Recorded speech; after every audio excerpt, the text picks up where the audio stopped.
Subhanallah, subhanallah. Subhanallah, subhanallah. Well, alhamdulillah, you, you, mo- you're more than welcome. You're more than welcome, Habibi, anytime. Alhamdulillah, these are your brothers. This is what it says. This is your masjid, right? Uh-huh. Jazakumullah khairan. Tayyib, bismillah. If you have anything, Abdur, tafadal. We're going to start from online first, if we have something. Tayyib, tafadal.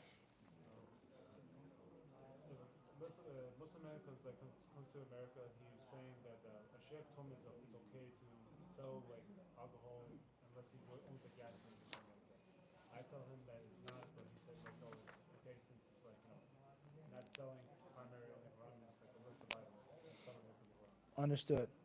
Selling alcohol is prohibited. And there's proof for its prohibition in theory and in practice. The general theory is the prohibition of selling anything which is foul, anything which is harmful. And the specific or practical, there's several texts concerning that when Allah makes a thing haram upon the people, He makes for them haram its profit. Haram alayhim thamanahu. All right? So khamar cannot be sold, period. As far as a person working for a gas station, in which they have khamar there, I'm not selling the khamar, I pump the gas, I sweep, I clean up, or for argument's sake, I'm the cashier. That may be a different discussion. But the owner of the gas station or the market cannot sell khamar, period. And if he sells that khamar, he will be cursed. It's haram, it's unlawful, period. It's khabith. The food that he feeds his family with is khabith, it's foul, it's wicked, it's impermissible. Waliyadu billah. That's not the same as a person working at a place, which may be a discussion. And Allah subhanahu wa ta'ala surely knows best. Wa yakum.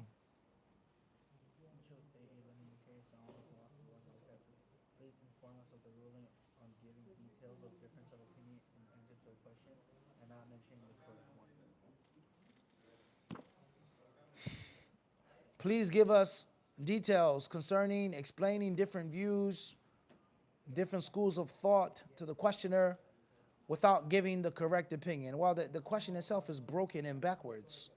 And this is a part of the problem that we've been trying, Allah is our witness, over these years to allow people to heal from. What is the correct opinion? What does that mean? What is the correct opinion? It makes no sense. What is the correct opinion? Says who?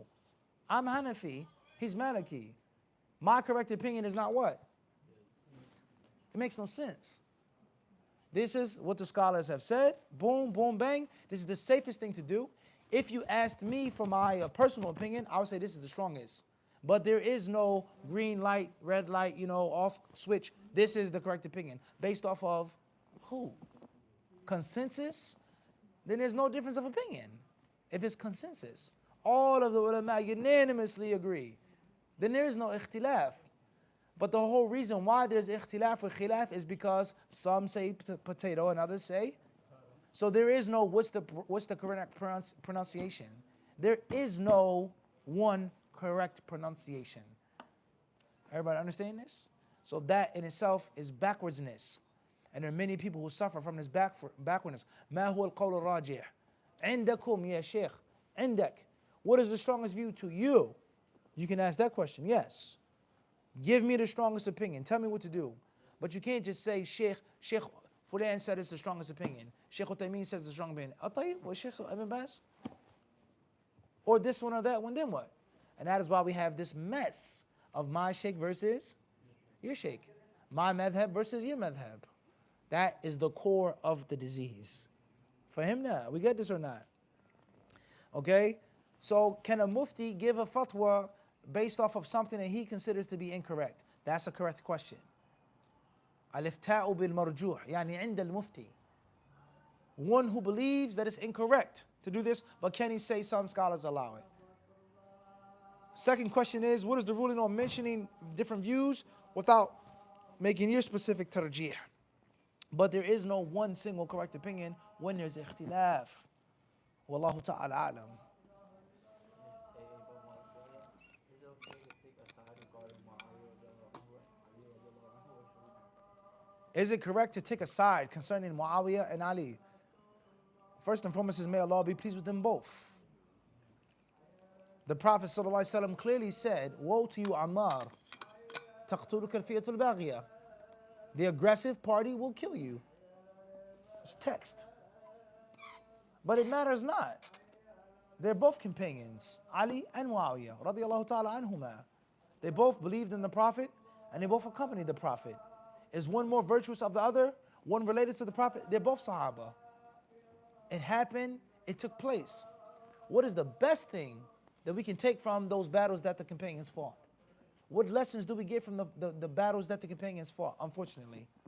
And if it came down to this is what is true, and this is what I believe, and this is what I believe to be true, so be it. Wallahu ta'ala alam. This is a Imam in Australia.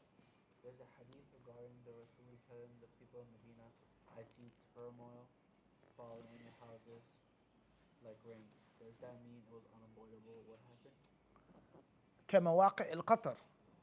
Hadith says that there will be fitan coming down like raindrops. The Prophet ﷺ seeing Allah showing him the future.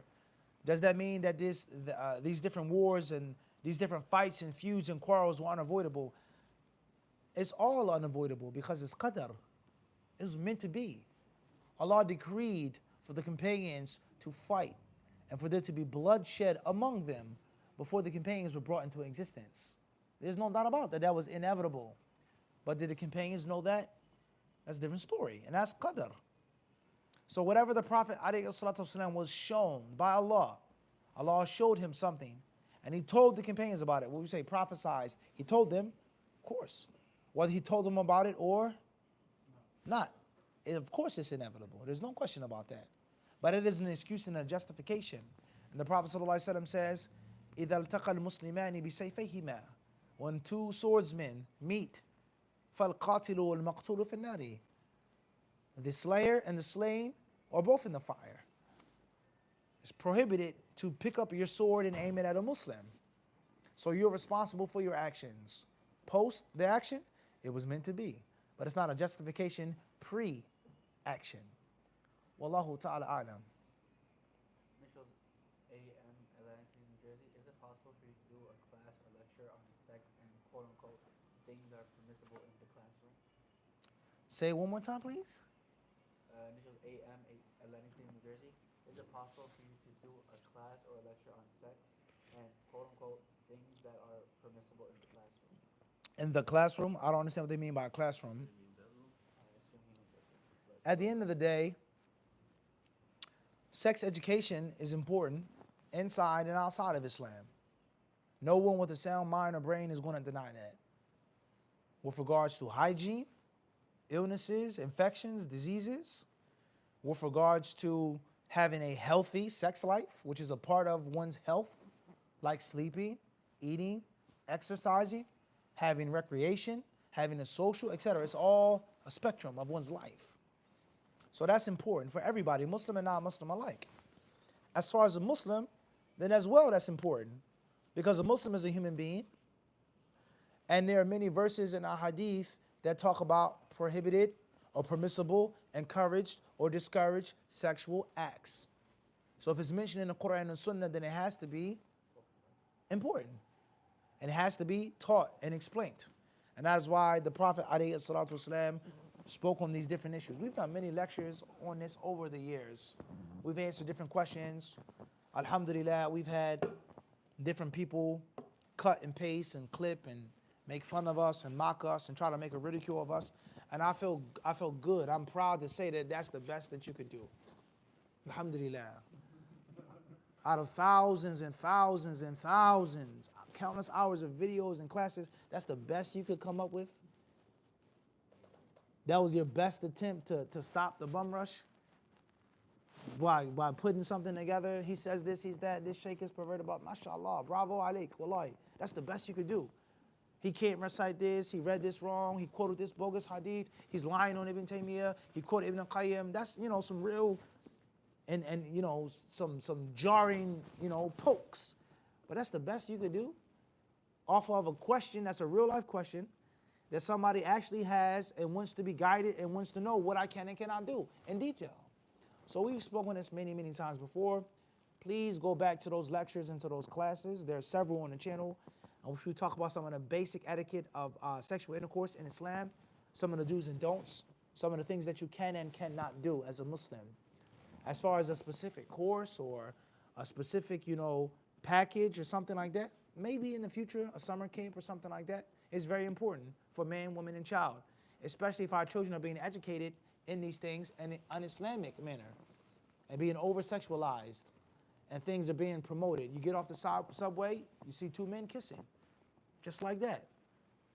Everywhere you go, they're pushing the homosexual agenda. They're fighting to remove Father's Day and Mother's Day. They say that's offensive to the LGBT community. It's offensive, it's disrespectful. What if I don't have a father or a mother? They're not going to stop. They're going to follow their aqidah, and they're spending their money for their aqidah. They're living and dying for their aqidah and to promote their agenda. So we have to make sure that we educate our youth and we teach them movies, videos, different things that people watch, different books that they read, and which they may fall into the haram or that which is disliked. So that's what I would say concerning that. As far as what can and cannot be done in the bedroom, we've explained that in many, many classes and lectures. And the videos are for free on the channel. And Allah subhanahu wa ta'ala isn't shy from the truth. Wallahu alam. Inshallah, we will stop here tonight. وسبحانك اللهم وبحمدك أشهد أن لا إله إلا أنت أستغفرك وأتوب إليك.